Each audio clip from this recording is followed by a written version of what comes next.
and I went vegetarian. It was actually to impress this chick. Then I found out about veganism. I found that within 6 months, I had low energy, fatigue, joint pain, and I started seeing doctors and they had no idea how to help me. Like, I loved potatoes. I could easily smash 4 pounds in a sitting, no problem, but still feel hungry. After seeing all the stuff online about carnivore, I decided to give it a crack because I was just sick and tired of being sick and tired and feeling like crap. I think because I'm used to spending so much money on my health over the years, it feels cheaper. It was tough initially, but I think because I was just so desperate and was just sick of feeling sick that I just gave it my all. And yeah, it was a very smart choice.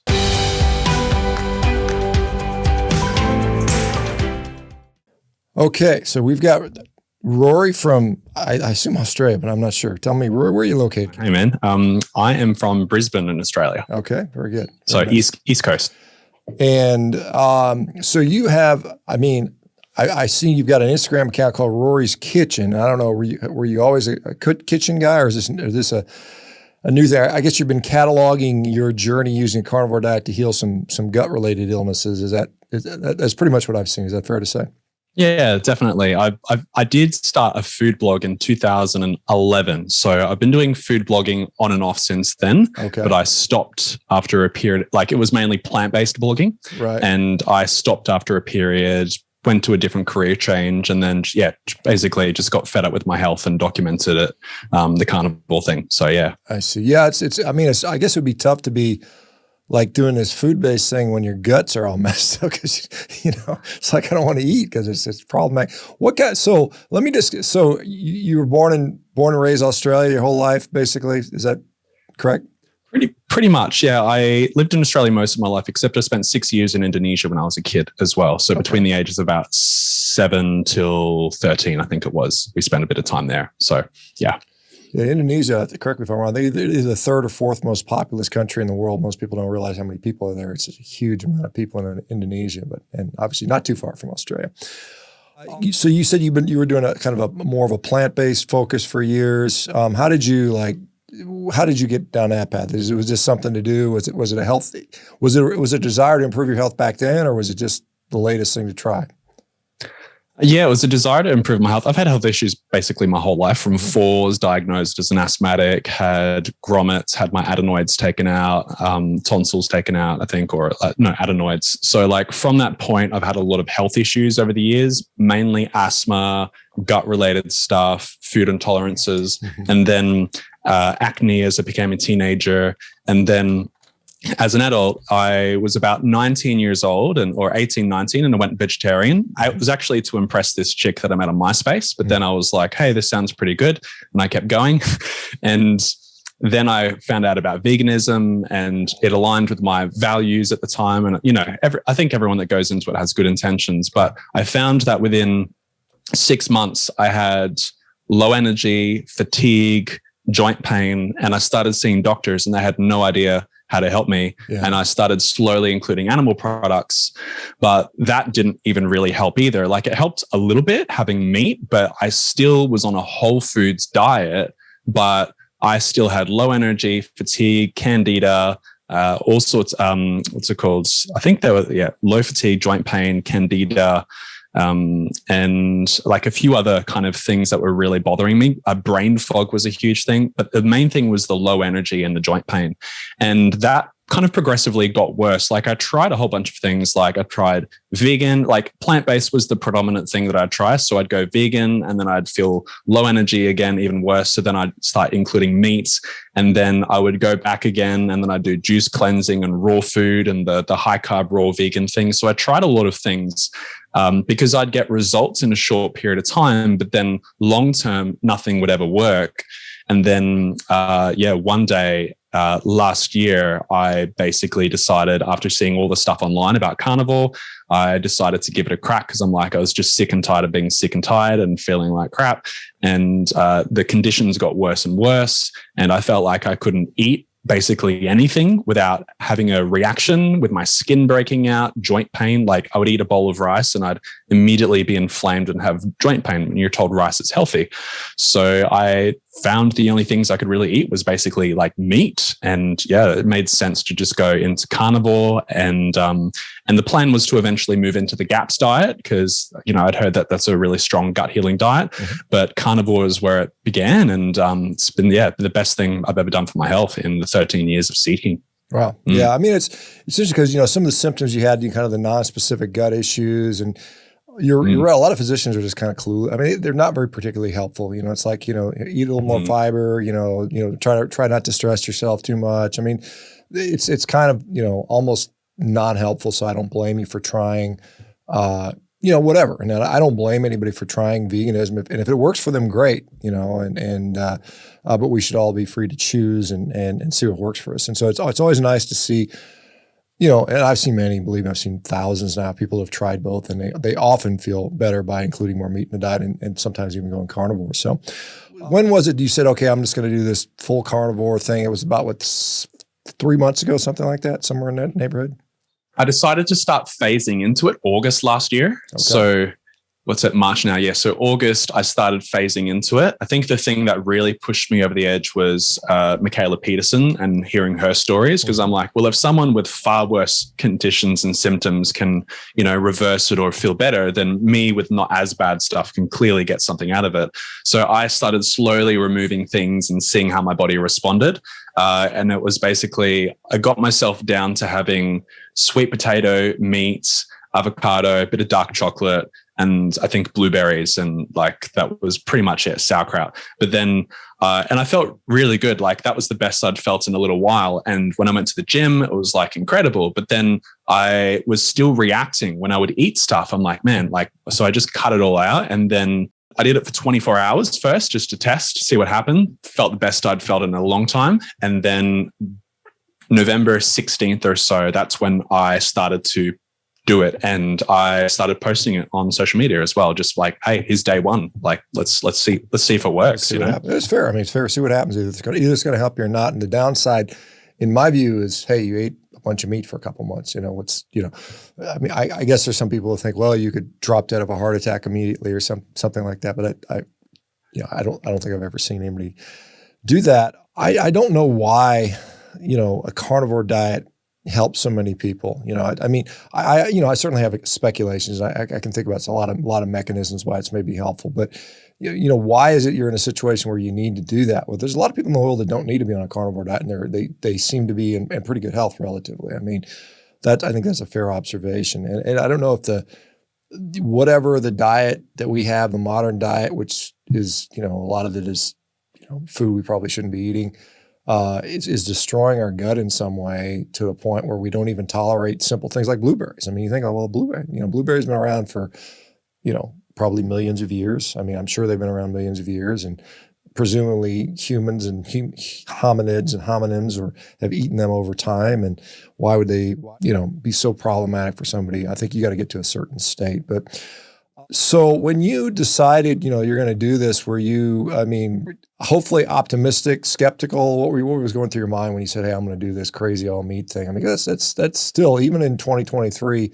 even though I've been talking about this stuff for, half a decade now, incessantly, and showing people that have gotten results of this. And there's a lot of people who've seen it. Did you have any kind of trepidation when you started?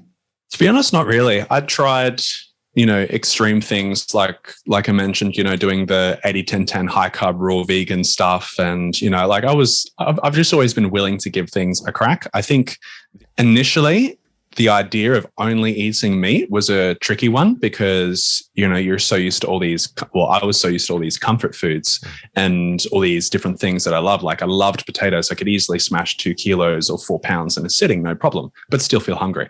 And it was like, I think because I just jumped in, and I think also because I declared to the world and I told everyone that I was eating only meat for 30 days to see how it goes. I felt like I had this level of accountability where I couldn't back out, which made it easy to keep going. But it was definitely a mindset shift of, okay, so I'm just eating meat for breakfast, lunch, and dinner. And there were moments within the first 30 days where I was like, man, I'm really sick of this. Like, just give me anything. Give me a jar of honey, give me some potatoes, give me something. But then I would just eat meat if I was hungry or would crave something. You just eat more meat. And then I think I was like week 3 or week 4 into it, and the cravings were just like, oh, well, I just adjusted, and it became like I was still figuring it out. I was mainly eating mince and like rump steak the whole time, but then I started adding more things in, like lamb, and I was having a lot of meat stock for the gut, which was really helpful for me. But then I started adding more things in, lamb and like liver and a couple little bits and pieces, and just kind of figuring out what my body liked and when to eat for me, how much I could eat, because my hunger cues completely changed. Because, like eating 2 kilos of potatoes versus initially, I think it was like 600, I don't know the measurements in pounds. But yeah, it's like 300 grams, was all I could eat in a go. Yeah. And then I was able to slowly move my way up. So yeah, it was tough initially, but I think because I was just so desperate and was just sick of feeling sick that I just gave it my all. And yeah, it was a very smart choice. Yeah, I mean, it sounds like it's been very helpful to you, and that is one thing a lot of people notice, that their sense of satiety, their appetite it takes some re-education, because normally when you're on like a high carb diet, when you're hungry, it. I mean, you want to kill something. You're like, I'm going to eat the next person's head if they walk in here or something like that, and then you go from that to I think I can eat. I'm not that sure, but other than boredom, or I want to eat some honey, or cravings in the first couple weeks. Any major negative issues? I mean, a lot of people will say sometimes they have a lot of problems with diarrhea, or, maybe they get headaches or fatigue or any sleep issues, any kind of major issues that crop up while you started? I wouldn't say like they weren't really major to me, because the symptoms that I went in with, I would call major. But what the symptoms I experienced, I think around week 3, I was like, my bowel movements were every 2 to 3 days, which was weird to get used to, because I was used to doing like, big ones once a day, and then shifting to that, but it was always healthy. It was always fine. And so that was okay. I was expecting to just have, the runs, but around day 18 or so, that's when I had, I don't know, people call it keto flu or carnivore flu or die off or whatever. And I was bedridden for about 3 days and just had huge headaches, felt like I was going to die. Felt aching, and I was like, man, I'm going backwards. But then after that, I felt like I got over this hump and I started to feel really good.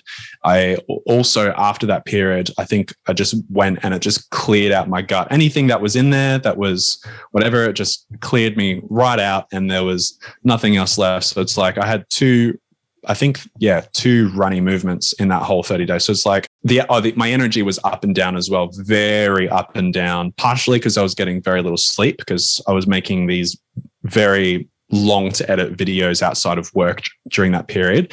But yeah, not much sleep, was tired on and off, and it was just all over the place with energy. But then after coming into week 6, that's when I started to feel good. That's when I just had to get up and run or lift something or move my body. And I'd not felt compelled to move in maybe a year or 2. And it was incredible. So it was around week 6 that I had that benefit. I had another symptom. I started to get really smelly for about a week. There was a period. So this whole time, no body odor, bowel movements, not that fine, no smell. Normally I'm notorious in the house for just, Rory's gone to the toilet, stay away. But on Carnivore, that changed, which I was quite surprised about. But now that I know, I'm not. But I was really smelly for about a week. And then for about 4 days, I had the runs for about 4 times a day, right? And then it was like almost like my body just needed to do that to adjust or something. Because then after that, it was smooth sailing. And the only symptoms that I've really had that I can think of is just, as I've tried to reintroduce foods like ghee or butter or egg or even a little avocado, it's like my skin would break out, the eczema. It wouldn't be as bad as it was, but it would break out here and I'd feel tired and that sort of stuff. But that's really it. Or if I have too much jerky or biltong or meat sticks, that I'd still say is carnivore. I think because my body's sensitive to histamines, the extra, it would lead to like intense knee pain. So then I just taper it back. So I think like the cool thing is I've found that through elimination, when I add new things in or try, I know exactly how my body's going to respond. And I've got this like zero zone that I can come back to, and that's my base level. So, but yeah, it's been overall positive. Yeah, I mean, I sincerely hope you're able to reintroduce, some foods, just because, some people like a little bit more variety, and I mean, you probably, in all fairness, it's probably not safe to say we can all go back to eating, Tim Tams. I'll use your Australian food down there, or, whatever, it's just, you're not going to go back to eating that, but I mean, maybe you can have some fruits and a few other foods that should be tolerated by us, but for some reason are not. A lot of people with gut issues, particularly males, I've seen that they can't maintain any weight. They feel like they're thin, even though they're hungry all the time and eating all the time, but they're either not absorbing it, or maybe their appetite isn't there. Have you found that it's easier now to maybe hang on to weight, maybe even put on lean mass, muscle, and things like that?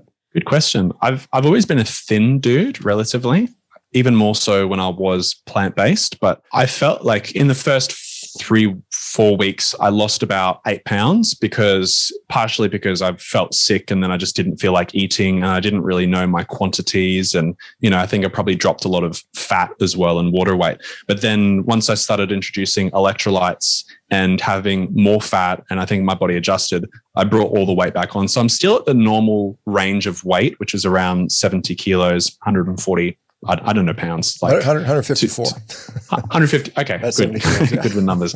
Yeah, so about 154, 155. That's my normal base level, but it's more muscle than fat now, which is really cool. And I find that I'm still pretty lazy, to be honest. I haven't done a lot of consistent working out. That's my next goal, is to do that.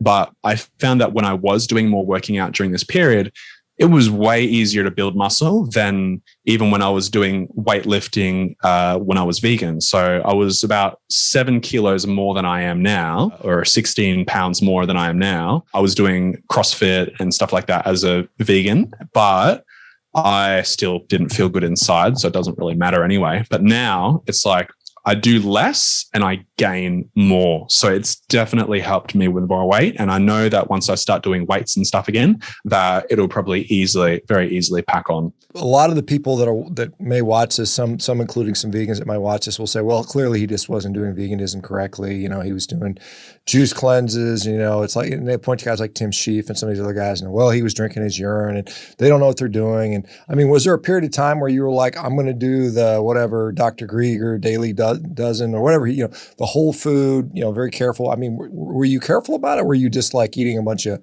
vegan junk food? I feel like I was very careful about it. I'd had the main things that I was focused on was protein, so like rice or pea protein, because that was the thing, or hemp protein.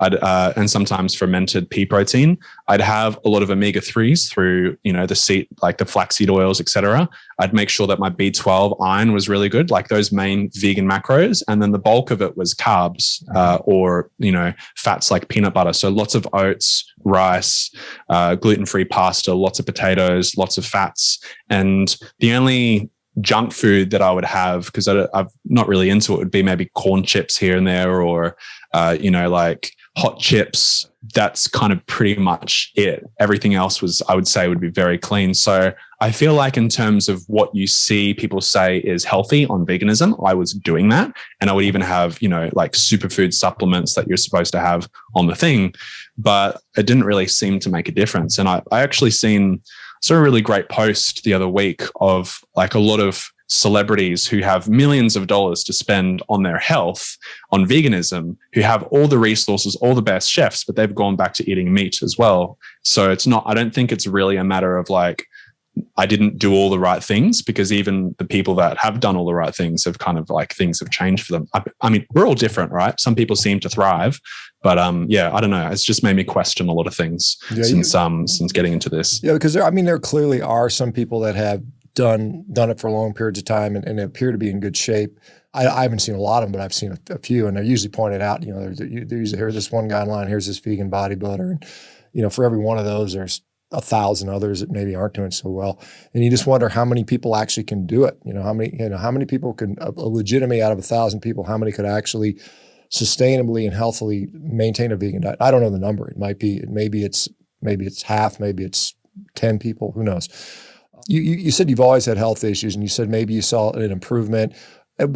how long did you go like noticing your health wasn't where you wanted it to be before you finally made a decision like I'm done with this stuff? How long did it take to get to that point? I've gone through phases, right? So 2009, that's when I'd been vegetarian for about almost a year. And then I was vegan for about 3 or 4 months. That was my first decision to like do something about my health. But then the next decision was probably a couple of years later. I got sick of it. So that's when I did more raw vegan stuff. And then, so it's like each time I'd be met with my health declining, I'd try and make a pivot. So I've always made these little pivots, right? But then it got to a point where I didn't know what I was doing, didn't have the resources to hire someone, and I didn't even know who to speak to because there was so much conflicting information. So I actually kind of just gave up for a bit, and I found that I could mostly manage my symptoms by eating a certain way. Like I didn't feel good, but I didn't feel horrible.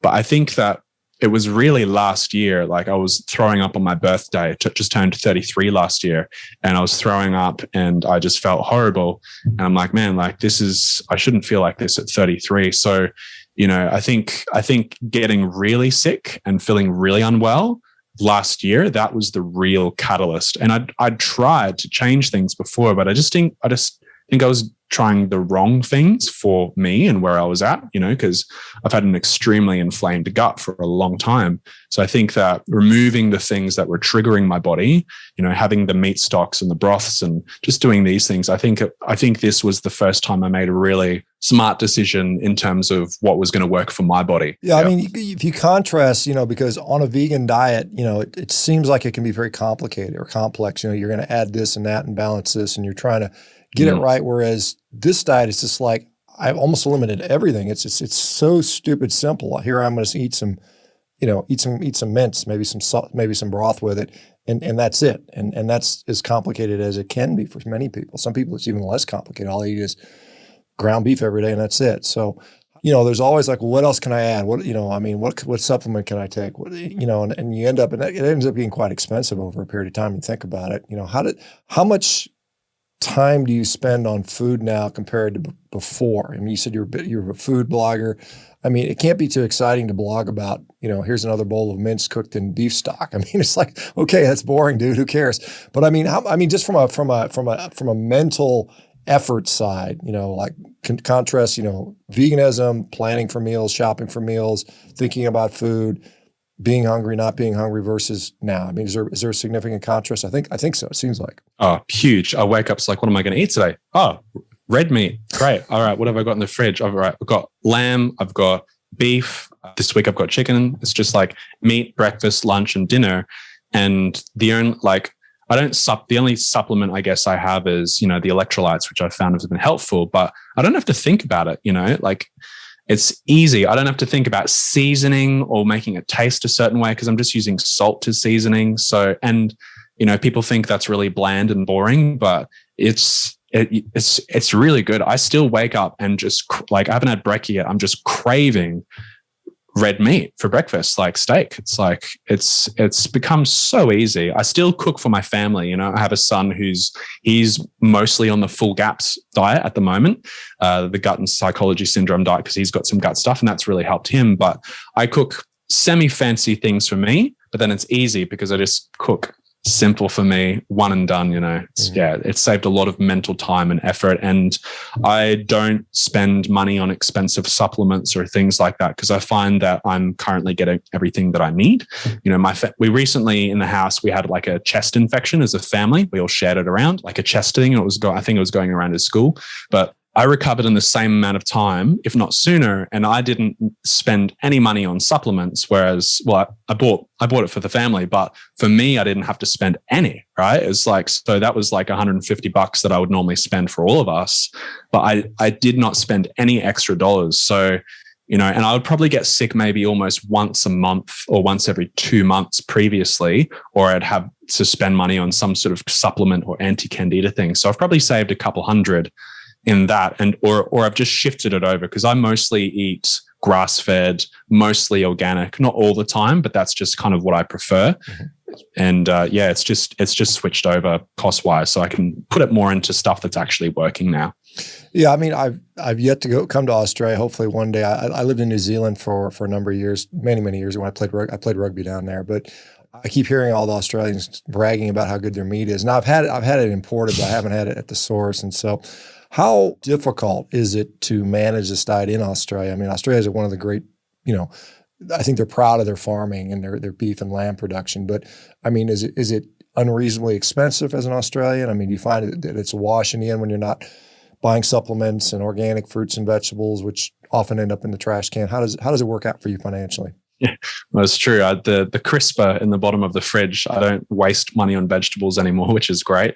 I think it's all relative to the individual because, I'm roughly spending about 800 to 900. I haven't measured the last couple of months, but about that much a month, which is probably about 500 to 600 US a month. But I'm getting mostly certified organic grass-fed, which is way more expensive here in Australia. They charge an arm and a leg for it.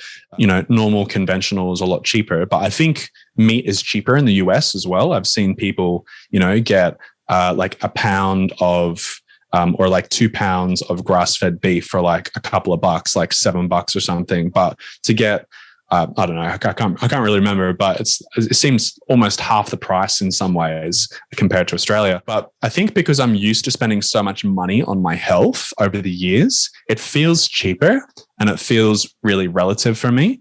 You can go, well, not eating grass-fed or organic, like it's very readily accessible. So I think it's possible. People just have to choose their priorities around their money, I think. And if they don't make enough, you can always get side hustles. There's lots of options as well. I think it just comes down to values and priorities, but it's very easy to access good meat here in Australia. I just order a lot of my stuff online and get it delivered.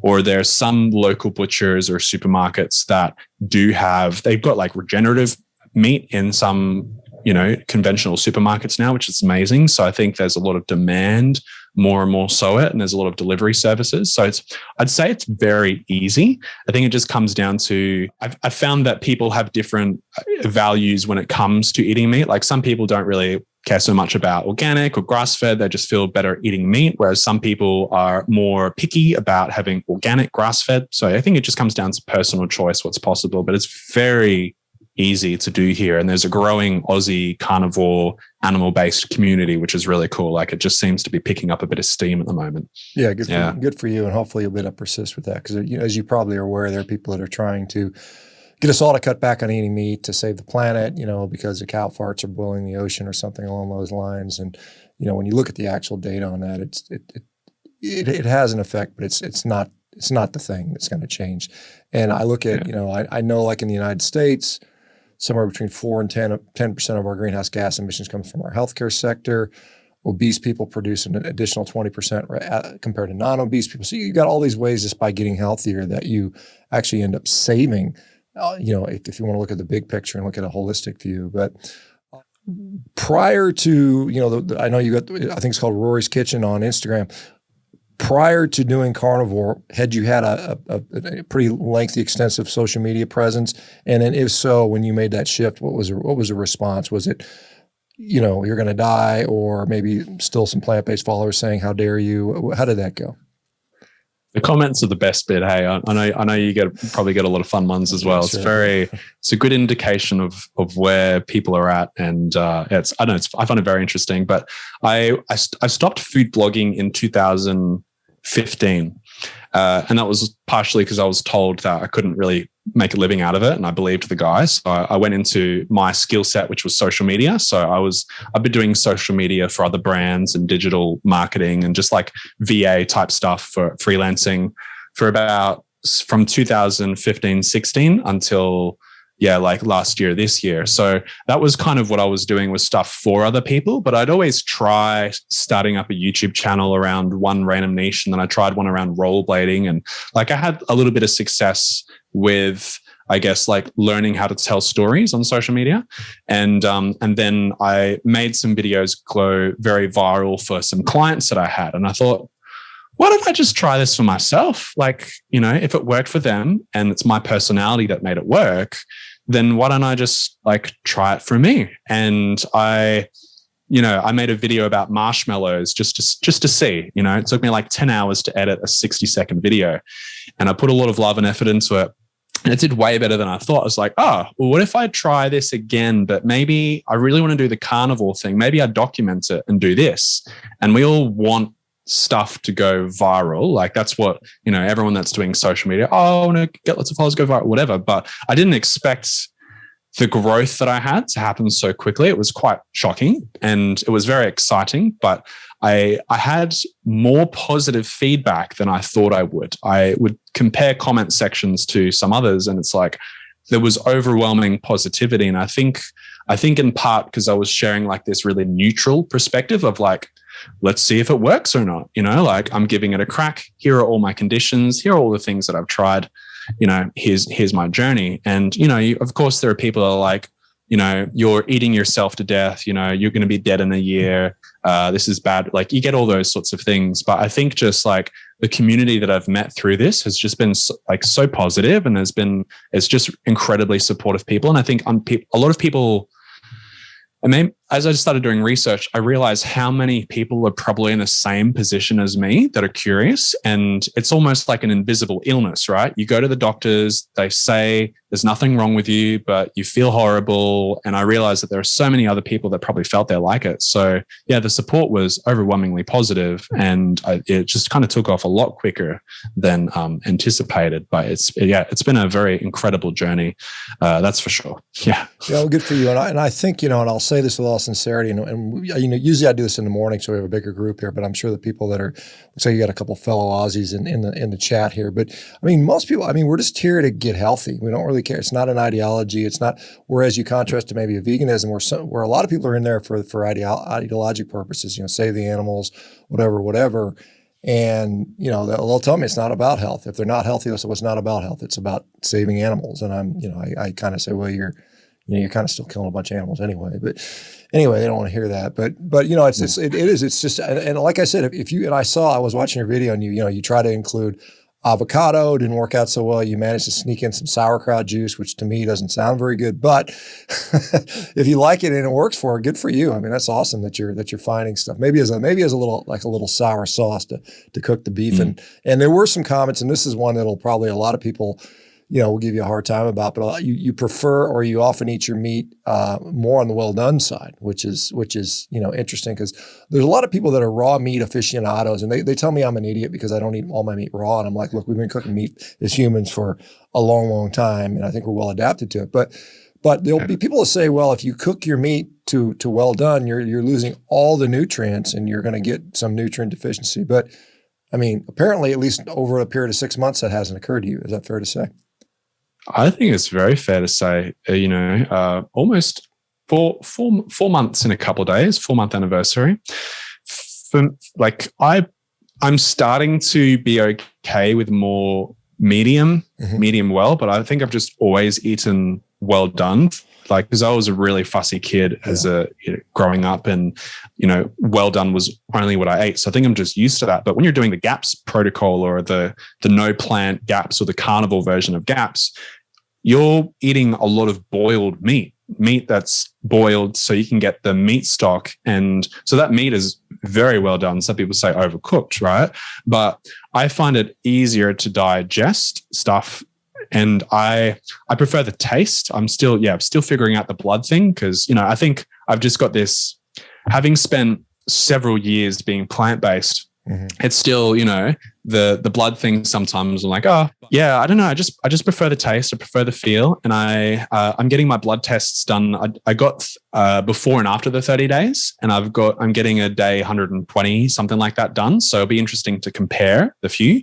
But, if people are healing, eating well done meat through something like the GAPS and stuff, then like if it's working, then just keep going. Right. It's one of those working things, and it's like, well, the other option would be I'll eat something that I may not feel better and maybe take a bunch of medicines and sit on that for 10 years, but you avoided the risk of heart disease, supposedly, which is, I think there's a lot of speculation about that at best. And, Yeah, I mean, if it's working, it's working, and why not? Why the heck not? Why not? Why shouldn't we use it? And like I said, you are one of thousands and thousands and thousands for which this has worked for, specifically for gut issues. I mean, Crohn's disease, ulcerative colitis, IBS, which I suspect maybe did they give you a name? Did they say you had irritable bowel syndrome or something like that?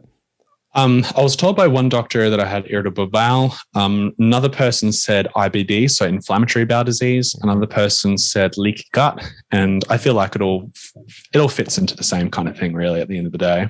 Yeah, it could be. I mean, a lot of IBS progresses on IBD, and there's probably gut hyperpermeability associated with all of those. And so, as far as the lab test goes, I mean, it'd be interesting to see what like maybe inflammatory markers. I suspect they would start to go down by about now. Usually we see sometimes it goes up initially and then it goes down after 3, 4, 5, 6 months in. And so that would be interesting. Of course, your lipid numbers are going to change. Maybe they'll go up. So a lot of people see their LDL cholesterol goes up, the quote unquote bad cholesterol, and it gives a lot of people pause and concern. And I think rightly so. I mean, I think we should not ignore that, but at the same time, there's a lot of nuance to this. And we are getting more and more data on this showing that, there may be a subset of populations that are metabolically healthy with high LDL where it may not be a significant issue for them, and so hopefully not, because, if you have to go back to, I call it the cardboard diet, back to eating, low fat, high fiber diets, then it can be misery for a lot of people. Yeah. That's the thing. Well, you mentioned you had brain fog before. How does your mental focus, cognition, mood, all those things, has this had an impact on that aspect? Yeah, definitely. Before I jump into that, I'll share something around the heart stuff that I think is important as well. So a lot of people think that when you start eating meat, your cholesterol goes up, you're going to die, you're going to get heart disease, et cetera, et cetera. I've got a history of heart disease in my family. My brother, who's 2 years younger, open heart surgery. My mum has had heart surgery. My dad died of a heart attack. His dad died of a heart. There's been, I think, 7 family members, 3 that have died directly from heart stuff. And I started to have symptoms as well of that. And I in these interviews, I forget what I had before because I don't have it now. So it's almost like it's hard to throw myself back, even though it was such a big part of my life. But I was having, really heavy left arm, palpitations, flushes, like heart symptoms that the doctors couldn't find anything. I had tests and things like that, blood tests. They were like, you're fine. But I had all these symptoms. And then they've gone away, from doing this. So I'm like, okay, well, if the people say that eating this way is worse for my heart, but my heart is feeling better, doesn't make sense. I'd rather feel good for a couple of years than live, for a couple more years miserably, right? But going back to the mental thing and the brain fog, it's definitely helped tremendously, 100%. I would just feel so cloudy and so unsure of myself and my life. And it was weird. Eating this way has given me more drive as well. And it's given me more mental focus and clarity. I feel like I'm able to work better, clearer, make stronger decisions too. It's been very powerful for that. Yeah, it's definitely improved my work ethic as well and my capacity to work harder, longer. The interesting thing that I've found as well since doing this is I think because I've solved this riddle, I feel, of my health that I've been trying to figure out for over a decade, well, almost 3 decades, really, if we count from when I'm a kid. And I'm solving this riddle of health and food and what do I eat? Because I'd always be afraid of how am I going to feel after I ate. For over 10 years, I was worried about how I would feel. But now that that's solved, it's shown to me how wired my nervous system has been and how on edge I've been and this underlying anxiety. So it's now I'm really excited because I'm working with my nervous system regulating, and that's helping me even more. So by me doing this, solving one problem, it's helped me to see another problem that I'm now solving. So it's like the domino effect, and it's beyond the physical things. It's helped me so much with regulating my emotions too, because I'd have mood swings, and I'm still not perfect, but it's I'm so much more grounded, and I didn't realize how much my mood would swing from I'm happy and cool, but then I'd be like a monster, and I'd be really unpleasant to be around, and it could happen like that. And my sensory like, like dog licking or, people chewing or just weird random sounds would just set off this anger. And now more chilled I'd out say now. it's improved 90%. Yeah. How does, because you mentioned, you made an allusion to, Rory's going to the bathroom and, it's a toxic waste area, stay out. How is the family adjusted to, wife, kiddos? Are they happy with what you're doing? Are they concerned about what you're doing, or how has that affected the family dynamic? It's helped tremendously because I'm a better person now. And so I can be a better dad for my son, more present, because, when you eat and then you're tired, I can't play with him. It's like, sorry, son, I have to take a nap. It's like, but dad, or I would eat and I'd feel like I'd be taken out for an hour or two, even though it was healthy. So I just didn't have the energy to be like that cool, fun, energetic, present dad that my son really needed. And he's 4, and it's important at all ages, but that has improved tremendously. So I'd say that I'm a better father because of how I'm able to show up, because I've got myself sorted in this way, and now I can really be there for him. And it's also enabled me, like he drinks a lot of meat stock. He's a big fan of meat now. He was raised mostly vegetarian just because he didn't really like meat. Plus we kind of favored it. But now he says to me sometimes randomly, he's like, these are the most healthy foods: broth, meat, and then he goes vegetables or something like that. Or, he's clued on. And I think it's really helped him as well with his health.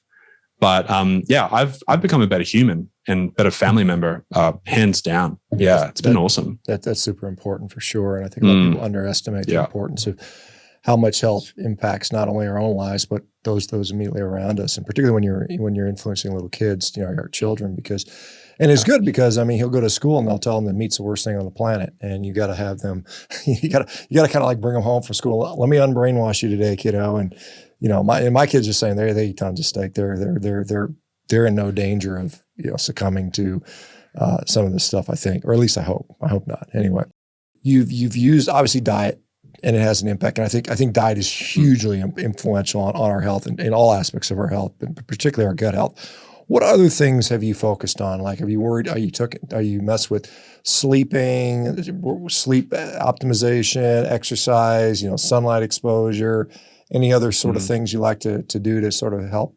Yeah, I'm going to be diving into this more. I think the food has been the main focus for a long time, but now more often than not, I like to wake up and get the sun in my eyes straight away. Like, I've been learning about that, and that's been really beneficial. Normally I wake up and I work. I'm in front of blue light, and that's not very good, or I'll go to bed really late working. But I'm slowly moving towards daily sunlight as soon as I wake up, even if it's just for a couple of minutes. And I'd like to wake up earlier, but I'm still kicking that bad late night work habit. So, but I want to try things like, when I sleep, I wear like an eye mask, and also like black everything out. I'm turning the Wi-Fi off at night.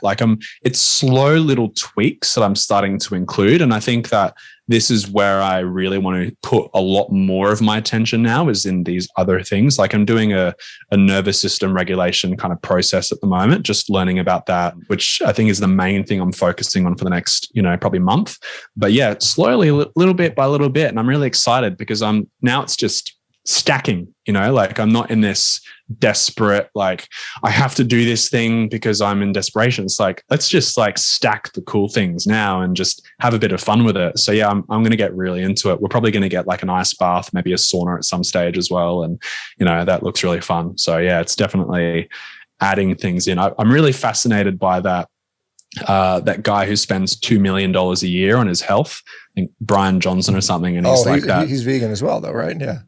Yeah, I think he eats plant-based. He spends ridiculous amounts, but it just, even though, it just inspires me that there are a lot of people out there that are just putting a lot into figuring out how to hack their health. And I kind of want to do that more. Yeah, I'm excited about it. Maybe not $2 million a year. Yeah, I was going to say it's a little cost prohibitive. I know. I think I saw something like LeBron James was spending $1 million a year on training and exercise and supplements. But, when you're making, 30 times that much, it's not so hard. It's easier to justify. But In the end, it'll be funny because, we'll see this, maybe this Brian Johnson guy will live to be 82. It's got, I'm always skeptical of those guys because I'm just like, well, I just have not seen a lot of robust 120-year-olds walking around. And until we start seeing that, I'm going to keep a fairly skeptical eye on that sort of thing. But, good for you for trying. And I think, the most important thing in my view is get healthy today, feel good today. You got to take care of today, right here and now. Cause you literally could do all that stuff and get hit by a bus. It's just like, there's, you never know. You never know what's going to happen. And so that's important to get healthy today and enjoy every minute you have because you don't know how many you're going to have in front of you. If you could tell something to people that, maybe first time run into or maybe experiencing gut issues for themselves, somebody's considering like maybe plant-based, maybe meat-based, maybe, I don't know, whole food 30 or something. How would you tell them to proceed?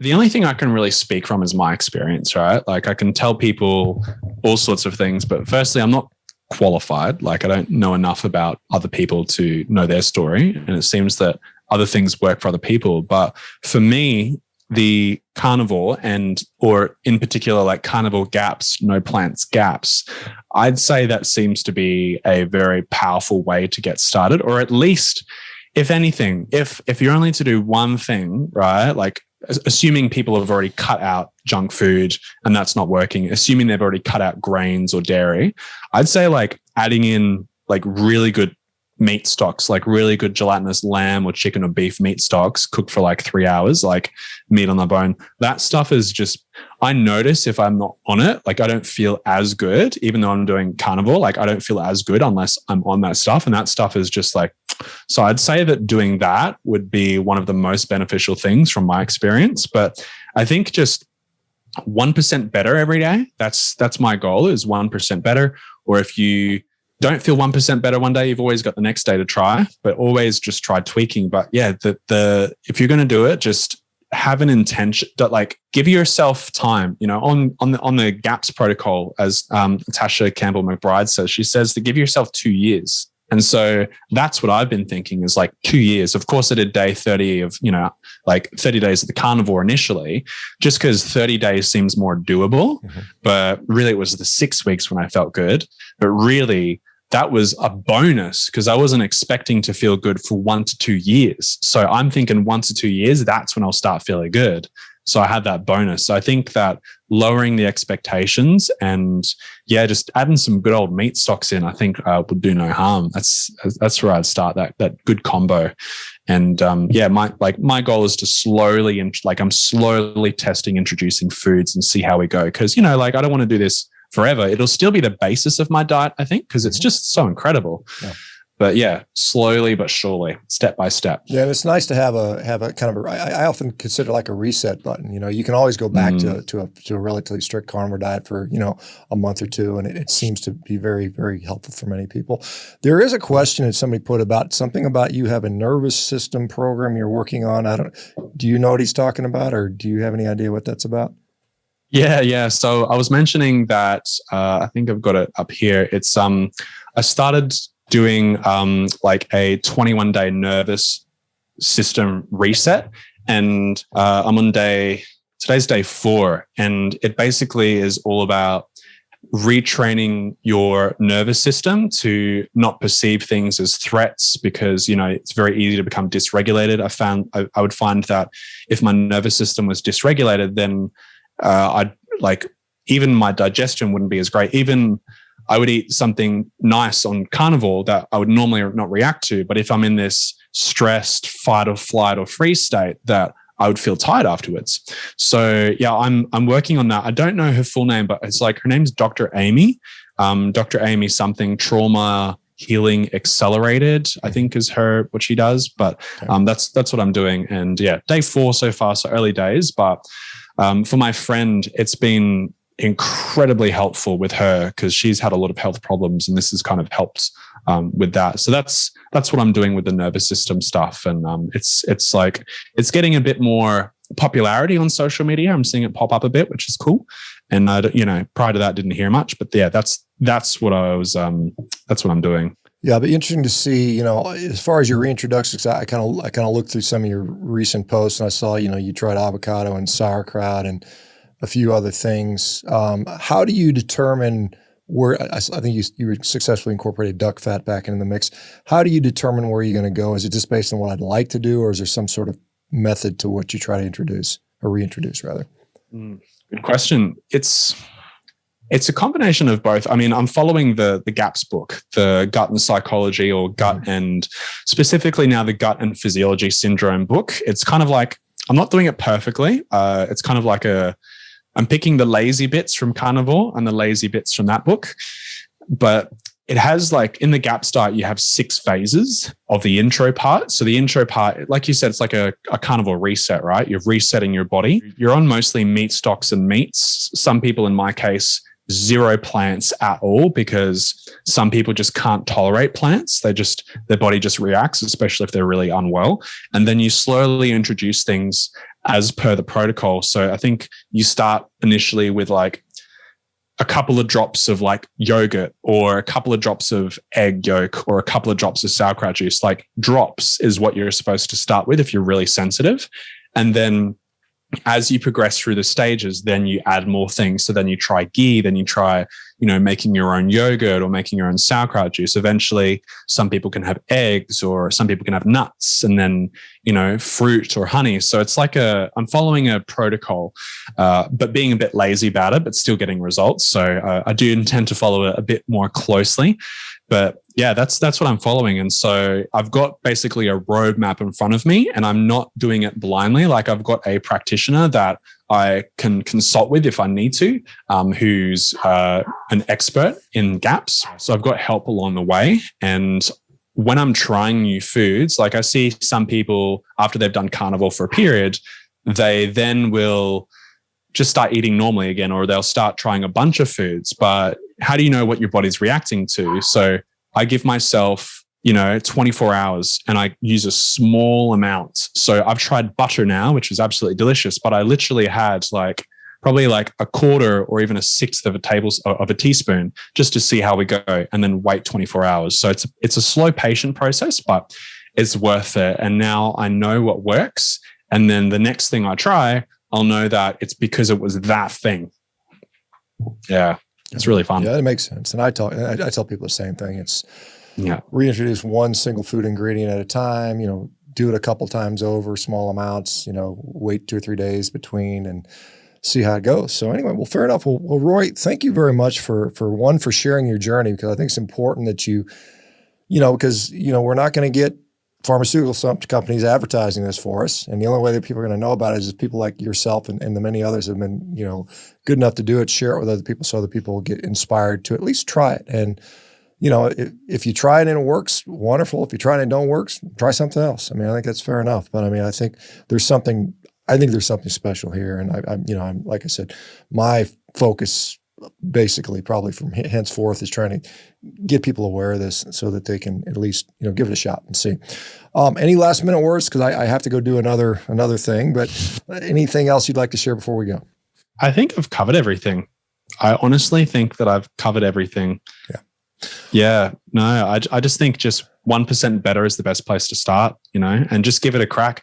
If you don't have your health, you've literally got nothing to lose, because you don't have your health. So, fair enough. Yeah. Well, thank you so much, and go enjoy your breakfast. And we'll look out for you. I'll go follow you on Instagram, see how things are progressing for you as you continue to progress. And I suspect once you start training, you're going to put on some muscle pretty quickly, which will be kind of fun. So, anyway, Take care. The rest of you guys, thank you. I'll be back tomorrow morning, everybody. Bye bye, guys. Okay, thanks, man. It's been a pleasure. Bye bye.